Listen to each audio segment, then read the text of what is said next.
Jeshi la polisi mkoa wa Mbeya limewakamata na linaendelea kuwashikilia watuhumiwa 4 kwa tuhuma za kukutwa wakipanga na kuhamasisha watu kufanya vurugu na uhalifu mwingine katika maeneo mbalimbali ya jijini Mbeya. Wanaoshikiliwa ni pamoja na Noah Mwalwange, mwenyekiti Chaso mkoa wa Mbeya, Gwamaka Mboka ambaye ni katibu Chaso mkoa wa Mbeya, Agustino Wasinyo, mwenyekiti tawi la Kuom, na Rogers Mpwani, mwanachuo wa Kuom.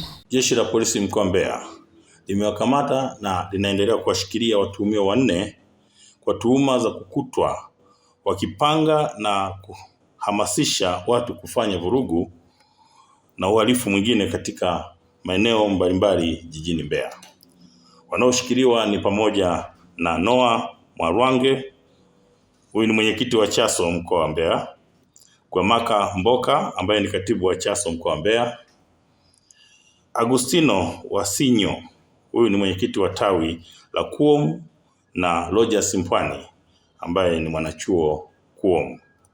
Watuhumiwa hawa walikamatwa Julai 4 mwaka 2026 majira ya saa 10 jioni katika eneo la Mafiati lililopo kata ya Mahanga jijini Mbeya. Kwa hiyo ushahidi unakamilishwa ili hatua nyingine za kisheria zifuatwe dhidi yao.